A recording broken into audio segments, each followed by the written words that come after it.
Good afternoon, students. Welcome to afternoon physics session.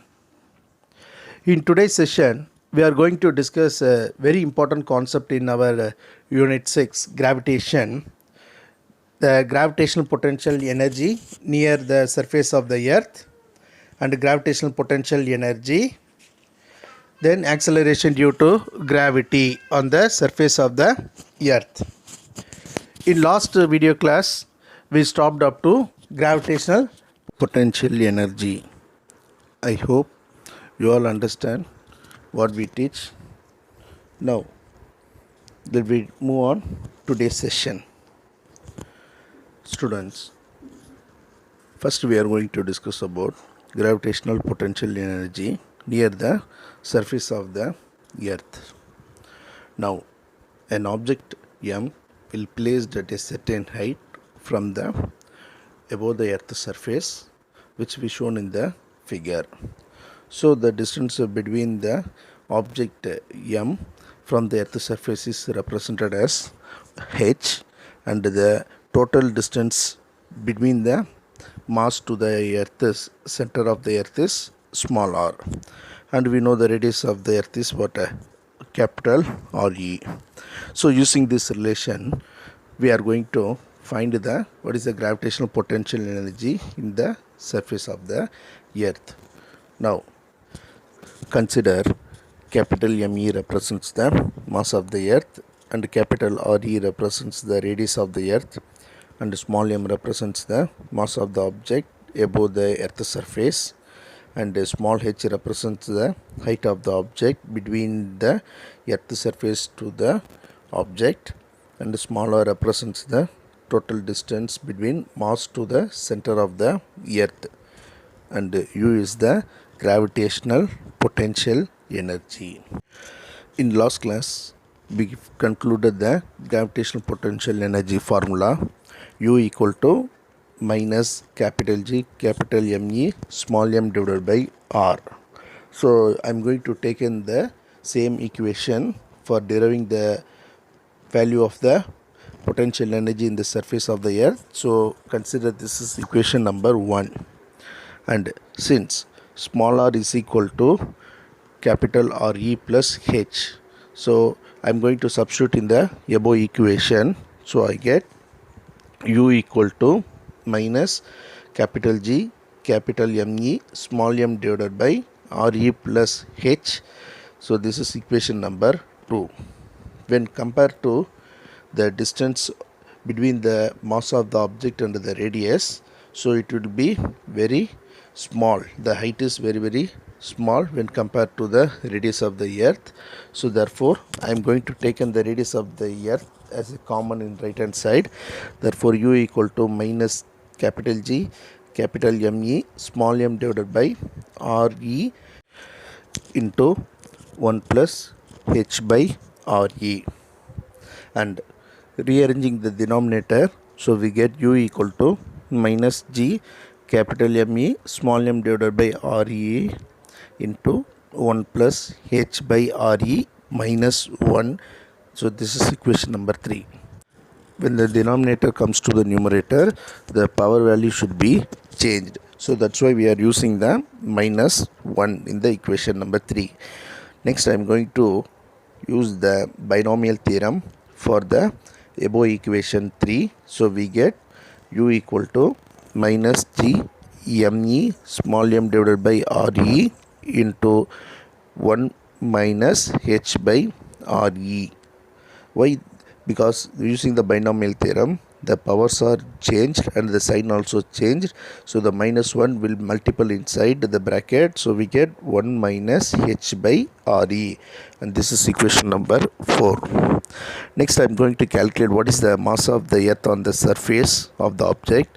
So we know the value. So capital G capital ME into small m divided by RE will be equal to mgRE. So which will be equal to the potential energy. So what is potential energy? mgh. So here the height is represented in the Earth's surface is what RE, and this is equation number 5. Then substitute this equation 5 in equation number 4. So U equal to minus mg Re 1 plus h by Re, and afterwards I am going to multiply inside the minus mg Re inside the bracket. I get u equal to minus mg Re plus mg Re into h divided by Re, and cancel Re value in the numerator and denominator. So we get u equal to minus mg Re plus mg h. This is equation number 6. So this is the final value of the gravitational potential energy. Next I am going to calculate the certain height of the object varying with the gravitational potential energy.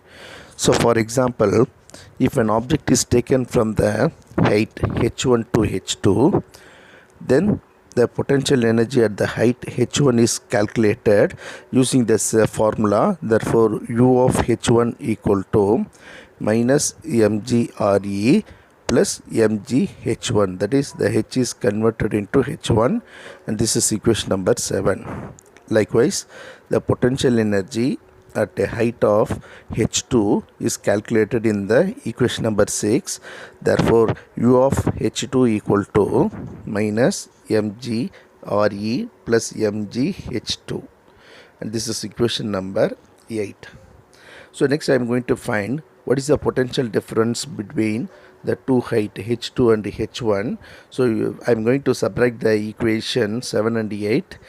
Therefore we get u of h2 minus u of h1 equal to minus mg Re plus mg h2 minus of minus mg Re plus mg h1.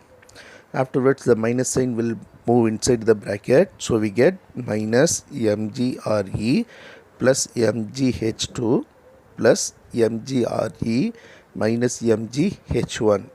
Now cancel the common term, minus mg Re plus mg Re, and we get mg h2 minus mg h1, and taken the common term outside, so therefore mg is common taken from the bracket. Therefore we get u h2 minus u h1 equal to mg into h2 minus h1.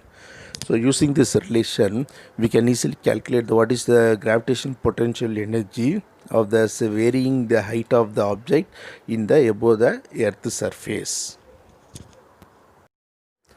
Students, next we are going to discuss about what is gravitation potential. So we know the definition of a potential. So the same concept which we are going to involve in the gravitational science. Now consider a object will be placed at a infinity distance. Now the object will be moved to the particular point. So what is the work done takes place to move an object? So that is known as what? Potential energy. Now see the definition. The gravitational potential at a distance r due to a mass is defined as the amount of work required to bring unit mass from infinity to the distance r, which means from the infinity distance to the particular distance. So this is known as gravitational potential. Also it is denoted by V suffix r, and it is a scalar quantity. The SI unit of gravitational potential is joule per kilogram. Also, to formula for finding the gravitational potential, V suffix r equal to minus capital G small m divided by r. So these are the some important points for writing the gravitational potential. And the gravitational field and gravitational force are vector quantity, and the gravitational potential and gravitational potential energy are scalar quantities. So which can be used for calculating the motion of the particles, easily analyzing whether the scalar quantity or vector quantity. For example, now you consider an example of apple which will be falling. So then apple will fall on earth is due to the earth gravitational force. So this is explained using the concept of what gravitational potential Vr. First you see this diagram. In the first figure, the apple is dropped from the earth surface, so which will be closer. So the force is applied to the object to pull the gravitational in the downward direction. Now this next diagram, an apple in the certain height, that is in the infinity height. Now the object will be moving from particular distance to the point. So the gravitational potential between higher potential to lower potential. So this is the conclusion which we are going to see in the diagram.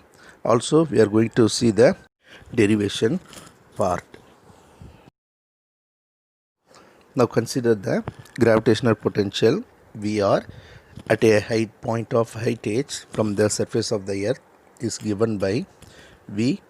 Since r equal to capital R plus h, therefore V r equal to capital R plus h equal to minus g me divided by r plus h. So this is the gravitational potential from the surface of the earth. Then the gravitational potential Vr on the surface of the earth, that is above the surface, therefore V r equal to capital R, therefore minus g me divided by r, and this is equation number 2. When compare this equation 1 and 2, so we are going to find the calculational potential energy between the above the earth surface and on the earth surface. Since the equation both are similar to the gravitational potential, and comparing the value of the potential, so V r equal to small r equal to capital R is greater than V small r equal to capital R plus h. So from this we are going to conclude that the gravitational potential on the surface of the earth is 0, then the height will be equal to 0. Then if an apple falls from a region of certain height, that is higher gravitational potential to lower gravitational potential, that is an object will be falling from higher region to the lower region. Students, in today's session we discussed two important concepts. One is gravitational potential energy near the surface of the earth, and another one is gravitational potential. So I hope you all understand clearly.